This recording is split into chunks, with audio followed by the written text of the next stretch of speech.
Good morning, guys.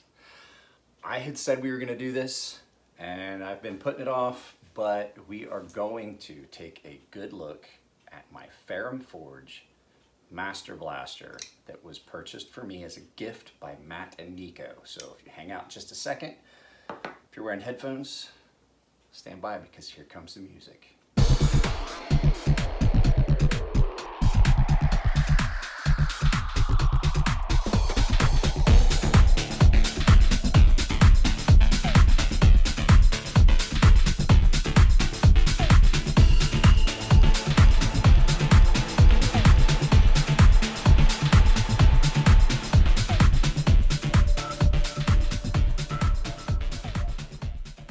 It's been another morning of me fighting with lighting. Lighting's weird. I still don't have it exactly the way I want it, but I think it has something to do. Days like today when it's really overcast and cloudy, the light is different in the kitchen naturally, and when I try to use the other lights, then I have a problem. Let me show you the big problem. I wanted to do this, but see that? So it's actually much darker here than it actually appears in this video. I don't know why the camera picks this light up so much better. So anyway, all that aside, we're gonna talk about my Ferrum Forge Masterblaster. Now, this is not a standard Masterblaster. This is what was called a Maker's Choice. As a matter of fact, this was beyond what was a Maker's Choice. This was a special request from my friend Nico and Matt. They got our friend Elliot to do a extremely heavily carved 3D inlaid version of this knife because they knew I loved it. There was a scale laying around that kind of looked like this, and they knew I loved it, and they kept coming back to it, and they decided on this. So this is one of those knives that I've had for years now, probably 2 years. It gets so much pocket time because it's just, well, it's comfortable and it's gorgeous, but the big thing about it is it's special because it was a gift. And so what we're gonna do is we're gonna turn it around and we're gonna look at it. But before we do that, we're gonna talk about some specs. I got some specs written down. I went to, if you ever want specs for a knife that you own that is maybe out of, you know, it's a discontinued model or something like that, like all the Ferrum Forge stuff that they only did 200 piece runs on. If it was ever sold on Blade HQ, they will have that information. So if you're ever curious about any of these knives I ever talk about, the information's still available. So this is the Ferrum Forge Masterblaster. It's in 20 CV. It's a, well, you know what? It'd probably be better to go through these specs while you're looking at the knife down. So hang on a second. We'll turn this around and we'll take a good look at it. All right, guys, let me start off by saying this is not a dainty little knife. This is a big chunk of metal. So, like I said, you got a 20 CV blade. Now, I'm going to start off by saying this is not a standard model. This is a Maker's Choice model. We're something beyond Maker's Choice. So at any rate, let's see. You have an overall length of 8.25, tip to tail. Blade length of 3.62 with a cutting edge of 3.25, and that's because you have that big choil that lets you get forward. As a matter of fact, most of these knives feel so much more comfortable in that, up in that choil. Heavy cutting, detail cutting. This is actually, this is detail cutting. That's the nice thing about this knife. So anyway, like I said, blade thickness on this is 0.17. It's probably closer to 175, which is the standard thickness on all their in-house models. Now this was a collaboration with Les George. You can see the Les George logo on this knife on both sides. Les George is another knife maker. Elliot and him got together and did a collaboration. So, weight on this, standard weight. Now, we're going to talk about that. Standard weight on this, I have never done this. Standard weight on this is 5.14 ounces. Are we in grams or ounces? Let's get it back in freedom units. Mine is still right at spec. And, which is curious, I was surprised because this whole section here is actually, if you look, you can see this coloration. This whole section here is a copper inlay. Or brass in, copper or brass, I can't remember which, I think it's copper. Anyway, it's a copper inlay that is run down through, and it stood up proud, and Elliot carved the whole thing. So that actually sticks up a good bit from the actual handle of the knife, and you can feel it in hand. It's not uncomfortable though. All hand carved, as you can see. Pocket clip, everything hand carved. Blade was finished with a black tumbled finish. This is just like all their knives. It has a steel lock bar insert with a rolling detent, and their simple standoff. But to the point, look at this. Even my standoffs on this knife are carved, guys. Now, Elliot knows that I like his Geiger-esque things that he does. And so when these guys got this for me, they asked him to do this knife, to do this as like a Geiger style thing. Now, there's a couple more knives that look real similar to this. This was the first one. My friend Dwayne Smotherman has one that looks very, very similar to this, but a little different. And then I think my friend Luke Albert has one that is either done or being done in this fashion. I really like this aesthetic. I like how this has worn. This all had kind of that darker look to it, like you see with the rest of it. And over time, I've worn the ceramic off of the points a little further than the rest. I think my electricity is trying to go off. So you got a really nice Warncliffe blade, really, really unique look to it when you look at it. You've got, I told Elliot, I was like, you missed a prime opportunity to call this the bird of prey, because it looks like an angry hawk. Look at that. It looks like an angry bird. There's his eyes and there's his beak. This knife cuts so well. It takes a great edge. It's so comfortable in hand. So let's turn this around, because I know a few of you are going to have a question about what's the difference between this and a standard. You said this isn't standard, this is maker's choice. So what makes it different?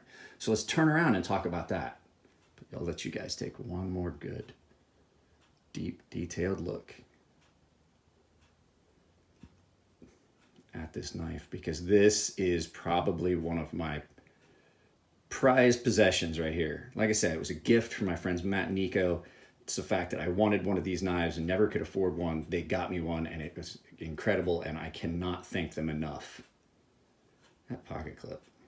Even the pocket clip. So, all right, guys, let's turn it around and talk about it some more. Sorry about that, guys. I forgot. I know that you guys like, I've had enough people complain about it. I know you like some size comparisons. So there is the Masterblaster. Let's zoom in here so we can get a good comparison. Next to your banana for scale, which is the Sabenza, which they are very, very similar in size. And another knife that most people know the size of is a Spyderco Endura, which is actually a really large knife, excuse me.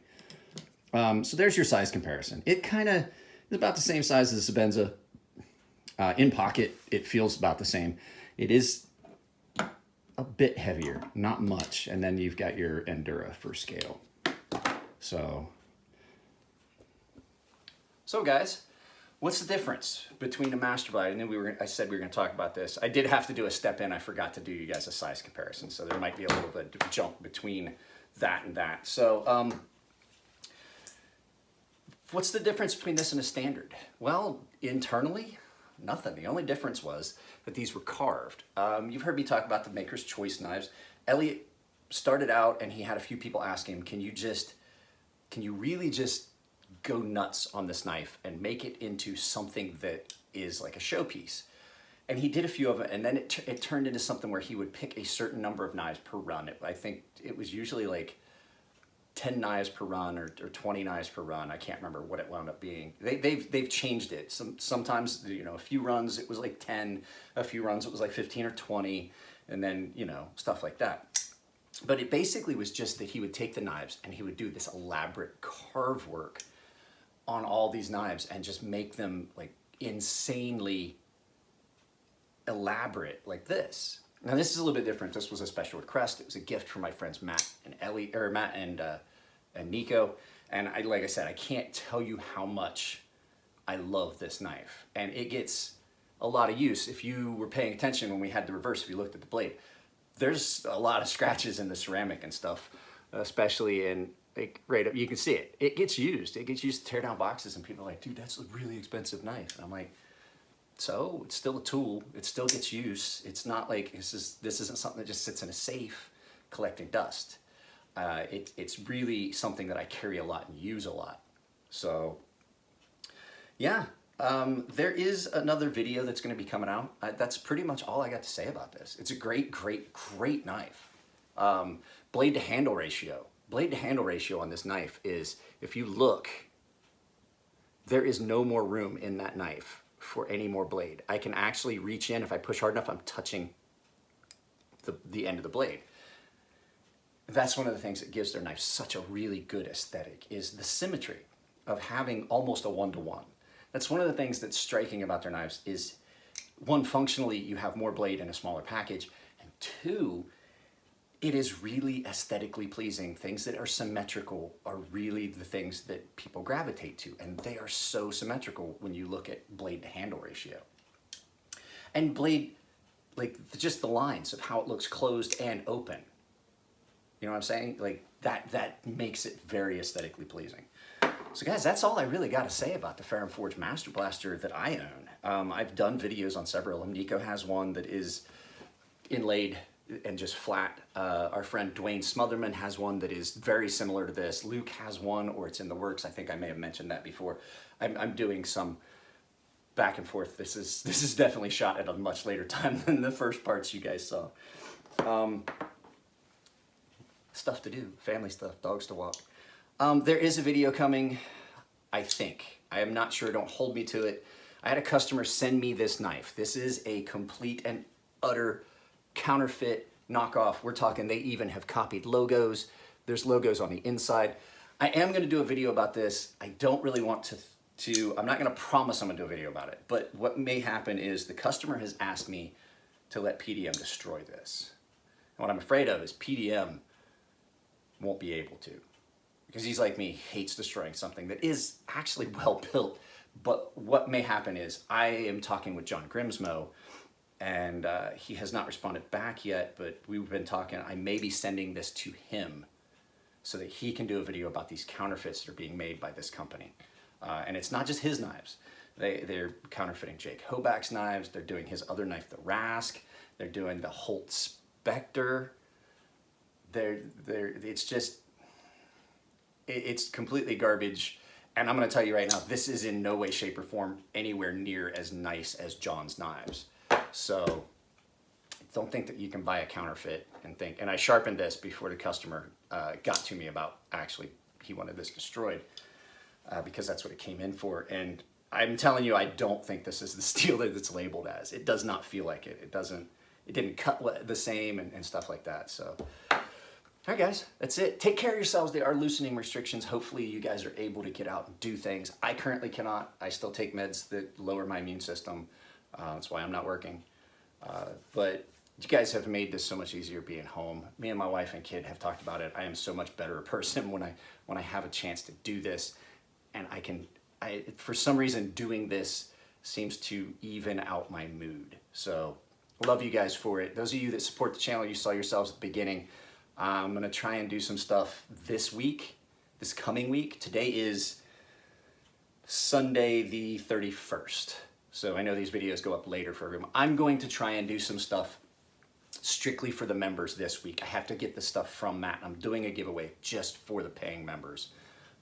And just to show appreciation, because you guys, that's great. The things that I'm able to do, like I said, purchased a new canopy, got a mouse to do editing. I've done a couple other things with the money since this has all started, because it's enough that I can actually start and do things. I've been able to purchase a couple things that you guys may see later, that not for giveaway items, but basically for like home things. And this is the last video that's gonna get shot on this phone. I've been having problems with this phone. I've been complaining about it. Apple can't seem to figure out what it is. This is my second iPhone 8. And so it's being replaced with an iPhone SE, basically at no cost. We figured out a way to do it where I'm just basically gonna add it and it's not gonna cost me anything. So this is hopefully the last video shot on this phone, possibly another one or two, but it should be here soon. So yeah, I told him, I was like, I create YouTube content on my phone. It's just not working for me. It doesn't want to come, you know, it's losing stuff. And so I complain about certain items, things that were going on his phone, and they're replacing it. So I am trying to, for you guys, to save the babble towards the end. So at any rate, guys, if you like the videos, give them a thumbs up. If you don't like them, give them a thumbs down, but tell me why. Down in this corner is going to be a join button if you would like to become a paying member to get in on some of these, the giveaway stuff and the extra content. I'm actually putting up a video today specifically just for the members. Up here will be a subscribe button. Over here is going to be a video that YouTube thinks you like. I might pick an actual video, and then down here is a link to a channel for today's video. It's probably going to be Neve's, but there is another knife maker that I've started following his channel. I may add him. He does chef's knives. He does this really cool one where he does an octopus etched into a blade. So guys, that's it. I gotta go. We were probably long on this video. I love you all, and I'll see you next time. Not even gonna try the watch this time.